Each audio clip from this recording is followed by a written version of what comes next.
संकमध्ये Mahalakshmi motor winding दुकानावर चोरट्यांचा डल्ला. पत्रा कापून दुकानातून प्रवेश, 70 किलो तांब्याची वायर लंपास, 80 ते 90 हजारांचा मुद्देमाल चोरीला. जत तालुक्यातील संक येथील बसवेश्वर चौक परिसरातील महालक्ष्मी मोटार वाइंडिंग दुकानदार अज्ञात चोरट्यांनी चोरी केल्याची घटना समोर आली आहे. दुकानाचे मालक चंदू मोर्डी यांच्या दुकानाच्या मागील बाजूस पत्रा कापून चोरट्यांनी दुकानात प्रवेश केला. चोरट्यांनी दुकानातील मोटार वाइंडिंगसाठी ठेवलेले नवीन तसेच जुनी तांब्याची वायर असा अंदाजे 70 किलो तांब्याचा माल लंपास केला. चोरी झालेल्या मुद्देमालाची अंदाजे किंमत 80 ते 90 हजार रुपये असल्याची प्राथमिक माहिती आहे. चोरीची घटना लक्षात आल्यानंतर दुकान मालक चंदू मोर्डी यांनी तत्काळ उमदी पोलिसांना माहिती दिली.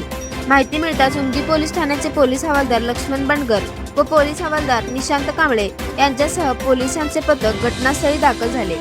पोलिसांनी घटनास्थळाची पाहणी करून पंचनामा केला असून चोरट्यांचा शोध घेण्यासाठी तपास सुरू केला आहे.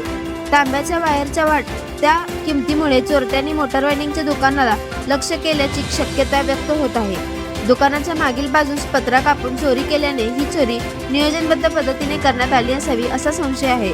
या चोरीच्या घटनेमुळे संक परिसरातील व्यापाऱ्यांमध्ये चिंता व्यक्त होत असून पोलिसांनी चोरट्यांचा तातडीने शोध घेऊन चोरीस गेलेला मुद्देमाल हस्तगत करावा अशी मागणी व्यापाऱ्यांकडून होत आहे. उमदी पोलीस या प्रकरणाचा पुढील तपास करत आहेत.